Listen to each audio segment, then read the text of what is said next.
नमस्कार। मैं हरदम मास्क पहनता हूं, यहां तक कि मैं गाड़ी में अकेला था, फिर भी मास्क उतारना मेरे लिए कानून का उल्लंघन है, इसीलिए मैंने मास्क पहना है। अब चूंकि मैं आपसे मुखातिब हूं, इसलिए मैंने ये मास्क उतार लिया। आप सोच रहे होंगे आखिर मैंने ऐसा क्यों किया, तो इसे ही विस्तार से बताने के लिए मैं लेकर आया हूं आज का ये घंटी बजाओ। मैं हूं अखिलेश आनंद और आप देख रहे हैं मेरे साथ घंटी बजाओ। इस शो में आज हम बात करेंगे पूरे देश में महामारी एक्ट लागू होने के बावजूद आखिर कैसे हो रही है देश के 5 राज्यों में चुनावी रैलियां। क्या महामारी एक्ट सिर्फ आपके और हमारे जैसे आम लोगों के लिए है? राजनेताओं और उनकी पार्टियों के लिए देश का कानून कुछ अलग है क्या? आज आपकी बारी है घंटी बजाने की। क्या रैलियां महामारी एक्ट का उल्लंघन नहीं? क्या राजनीतिक पार्टियों और उनके नेताओं पर भारतीय दंड संहिता लागू नहीं? आखिर क्या है इस महामारी एक्ट का दायरा और किस तरह 5 राज्यों में जारी रैलियां हैं गैर कानूनी? आज इसी मुद्दे पर आप घंटी बजाएं। देखिए हमारी रिपोर्ट।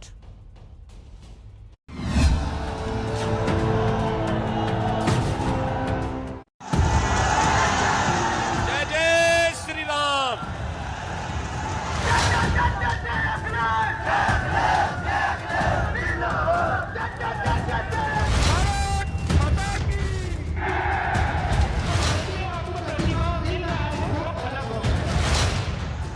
रैलियों की महामारी की ये भयावह तस्वीरें आपको बिल्कुल पसंद नहीं आ रही होंगी,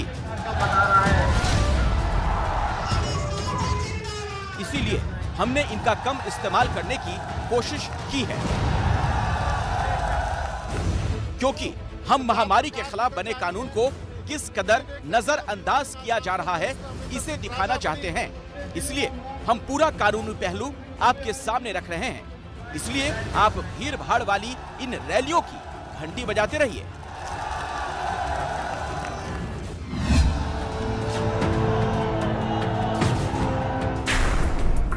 महामारी एक्ट ये कहता है, जब किसी राज्य को इस बात का पता चले कि ऐसी कोई बीमारी फैल रही है जो महामारी बन सकती है या फैल सकती है, तो वो इस तरह के आदेश जारी करके उसे रोकने का प्रावधान कर सकती है।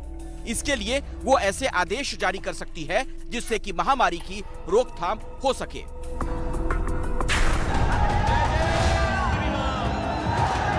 सुन लिया आपने, महामारी एक्ट क्या कहता है? अब सुनिए कानून के जानकार इस एक्ट को किस तरह परिभाषित करते हैं। महामारी एक्ट क्या है? एक आम आदमी पर लग जाए तो जमानत लेने तक में कितना बुरा हाल हो सकता है।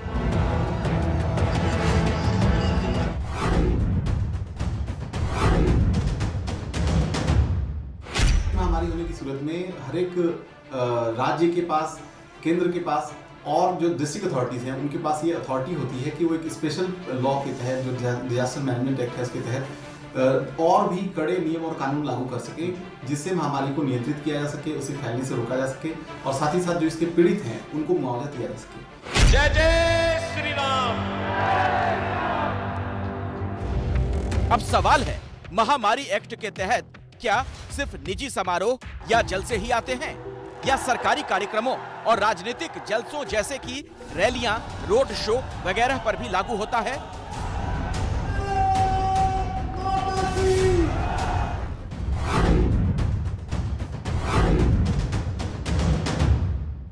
कहीं से भी डिजास्टर मैनेजमेंट एक्ट में या महामारी एक्ट में कहीं भी ऐसा कोई डिस्टिंक्शन नहीं बताया गया है कि ये सिर्फ आम जनता के ऊपर ये कानून लागू होगा, या फिर अगर कोई राजनीतिक या कोई और जलसे या शादी विवाह या जो और भी सामाजिक जलसे हैं या जो एक लोगों को इकट्ठा होने की बात है, वैसी चीज़ों पे लागू नहीं होगा। ऐसा कोई प्रावधान नहीं है। सीधे शब्दों में बोले तो इस कानून का असर, इस कानून के लागू होने की बात आम जनता पे भी उतनी ही है जितनी कि एक राजनीतिक रैली में या अन्य किसी भी जलसे में, किसी भी सामूहिक गैदरिंग में जो लागू होनी चाहिए, जितनी कड़ाई होनी चाहिए, वो दोनों चीजों पर समान रूप से लागू होती है। क्या किसी भी देश में जहां महामारी एक्ट लगा हुआ है वहां जिलाधिकारी को यह अधिकार है कि वो ऐसे जलसों को करने की अनुमति दे?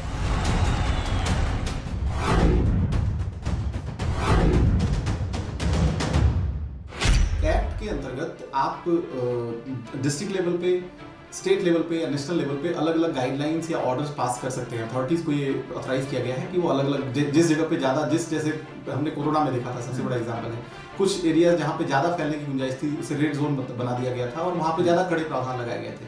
तो इस तरह से लोकलाइज्ड जो एरियाज हैं जिनमें डायरेक्शंस और स्ट्रिक्ट रूल्स लगाने की बात होती है, वहाँ पे निश्चित तौर पे उस एरिया के जो डिस्ट्रिक्ट मजिस्ट्रेट हैं या जो भी अथॉरिटी इस एक्ट में एम्पावर्ड हैं, उन्हें time to time rules regulations लगाने की पूरी आज़ादी रहती है। अब सवाल है, हमारे और आपके हित का महामारी एक्ट का उल्लंघन होता देखकर एक आम नागरिक किसे अप्रोच कर सकता है? जिला प्रशासन या अदालत?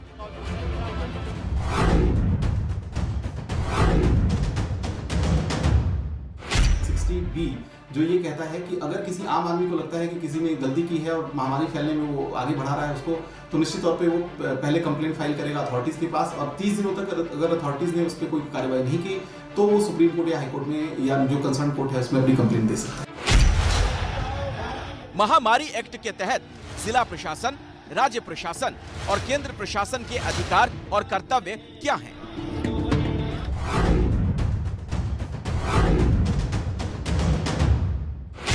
उनका सबसे पहला राइट ये है कि वो पालन करवाएंगे उस प्लान के, जैसे कि अगर बात हुई कि नाइट कर्फ्यू होना चाहिए तो फिर ये पुलिस की और अथॉरिटीज की जिम्मेवारी है, उनका ये अधिकार है कि वो लोगों को रोक सकते हैं, लोगों को बाहर निकलने से रोक सकते हैं, आवाजाही से रोक सकते हैं। साथ ही साथ महामारी ना फैले इसको लेके जो भी प्लान्स है, जो भी स्टेप्स है, जैसे कई जगहों पर बताया गया कि जो मेट्रोज हैं उनमें अब सीटिंग कैपेसिटी अल्टरनेट होगी या बसेस में आधी कैपेसिटी में लोग बैठेंगे।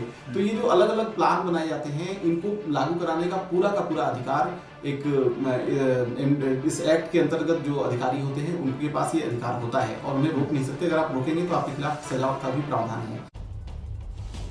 तो जो नंबर आप देख रहे हैं इस पर आप फोन करें, घंटी जरूर बजाइए 8422840000 पर। आपने खुद देख लिया कानून के जानकार क्या कह रहे हैं। महामारी एक्ट के दौरान जारी इन जलसों के बारे में हमारे और आपके पास भी अधिकार है कि हम इसकी शिकायत प्रशासन से करें, अदालत से करें। बार बार इन राजनीतिक पार्टियों से जनता गुहार लगा रही है कि बंद करो ये रैली वाली महामारी, लेकिन मजाल है किसी पार्टी, किसी नेता के कानों पर जूं तक रेंग सके। आप भी सुनिए आम जनता क्या कह रही है और राजनीति, राजनेताओं को करीब से जानने वाले क्या बता रहे हैं। रैलियां तो बंद कर देनी चाहिए, ठीक है। और हम चीज़ों का प्रचार प्रसार आजकल इतना चीज़ें आगे बढ़ चुकी हैं कि हम टीवी के माध्यम से, रेडियो के माध्यम से भी अपने एडवर्टीजमेंट को कर सकते हैं। बिल्कुल सर, बंद करनी चाहिए। अगर हम रात का और सुबह का लॉकडाउन लगाने के बारे में सोच सकते हैं, फिर रैलियां भी बंद करनी चाहिए हमें। ये सियासी रैली के ऊपर सरकार को चाहिए बैन कर देना चाहिए, बिल्कुल, कि जो है इसमें यही हमारी सेफ्टी है, हमारे को जो है उससे बचने के लिए यही रास्ता है। पूरा तंत्र ही है इसमें जिम्मेदार। बेतहाशा भीड़ नहीं होनी चाहिए, दूरी भी उचित दूरी बनाए रखे सभी लोग। लेकिन ये रैलियों में तो भीड़ तो हो गई है, लेकिन इसमें कम से कम होनी चाहिए रैलियां। कोरोना के खतरे के बावजूद आखिर रैली करना मजबूरी है या सियासत की हनक रखने वाली मनमानी की पार्टियां रैली और रोड शो रोक नहीं रही? ये पार्टियां तब तक नहीं रोकेंगी जब तक कि चुनाव आयोग की तरफ से उन्हें इस प्रकार की आचार संहिता नहीं मिलेगी। अगर चुनाव आयोग ने पहले से इस विषय के ऊपर सोचा होता कि महामारी के ज़माने में हम चुनाव मुहिम को कैसे चलाएंगे, रोड शो और रैलियां, पब्लिक मीटिंगें वगैरह वगैरह सब कैसे किया जाएगा, इसकी उसने दूसरी विधियां बनाई होती, दूसरी आचार संहिताएं बनाई होती, तो आज ये दिक्कत नहीं होती। क्या राजनीतिक पार्टियों को मोरल हाई ग्राउंड दिखाते हुए सर्वदलीय बैठक करके फिजिकल रैली का विकल्प ढूंढने की कोशिश नहीं करनी चाहिए? ये एक बहुत ही नाजुक मसला है, इसमें हाई मॉरल ग्राउंड का कोई सवाल ही पैदा नहीं होता। ये तो बहुत स्वाभाविक रूप से उन्हें सोचना चाहिए। इसके लिए बहुत बड़ी नैतिक बात, भाई जनता के स्वास्थ्य की रक्षा करना है, पार्टी के कार्यकर्ताओं का स्वास्थ्य भी दांव पर लगा हुआ है। महामारी एक्ट का सरेआम उल्लंघन हो रहा है, लेकिन किसी पर इसके तहत कार्रवाई नहीं हो रही। आप रेलवे प्लेटफॉर्म पर जाएं और मास्क बिना दिख जाएं तो आपको दंड भुगतना पड़ सकता है। दिल्ली में मेट्रो के अंदर आधी सीट पर ही लोग सफर कर सकते हैं। जलसों में गिने चुने लोग ही आ सकते हैं, क्योंकि महामारी एक्ट के तहत अगर किसी व्यक्ति ने शासन के आदेश की अवज्ञा की तो माना जाएगा कि उसने भारतीय दंड संहिता 45 की धारा 188 के अधीन दंडनीय अपराध किया है।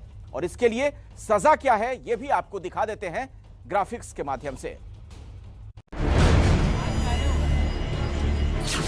महामारी एक्ट का उल्लंघन करने वालों के खिलाफ कानून कहता है, महामारी एक्ट की अवज्ञा मानव जीवन, स्वास्थ्य या सुरक्षा को संकट में डाले, सजा 6 महीने कारावास या 1000 रुपए आर्थिक दंड या दोनों। ये एक जमानती संज्ञेय अपराध है और किसी भी मजिस्ट्रेट द्वारा विचारणीय है। और पूरा कानून बताने के साथ ही हम आपसे अनुरोध करते हैं कि आप घंटी बजाएं, घंटी जरूर बजाएं उन पार्टियों के भी खिलाफ जो महामारी एक्ट का उल्लंघन कर रहे हैं। इस कानून की जो धाराएं 1000 दंड या 6 महीने कारावास के नाम पर हल्की लग रही हैं, जब वो एक आम इंसान पर सिर्फ मास्क गिरा भर देने से उसे मुजरिम बना देती हैं, तो सोचिए उस पर क्या बीतती होगी। लेकिन ये नेता और पार्टियां कानून के इसी हल्केपन का फायदा उठा रही हैं, सरेआम रैलियां कर रही हैं। आप भी देख लीजिए आज की सुपर स्प्रेडर रैलियों की ये भयावह तस्वीरें। इन तस्वीरों में आप प्रियंका गांधी को देख सकते हैं, उत्तर प्रदेश के मुख्यमंत्री योगी आदित्यनाथ को देख सकते हैं, पंजाब के मुख्यमंत्री चरणजीत सिंह चन्नी। किस तरह इनमें से किसी ने भी ना खुद मास्क पहना, ना जिस जनता के ये प्रतिनिधि हैं, प्रशासक हैं, उन्हें पहनने दिया गया। सवाल यही, क्या ये सुपर स्प्रेडर नहीं? आखिर क्यों नहीं नेताओं की मनमानी वाली इन तस्वीरों के खिलाफ आप घंटी बजाएं?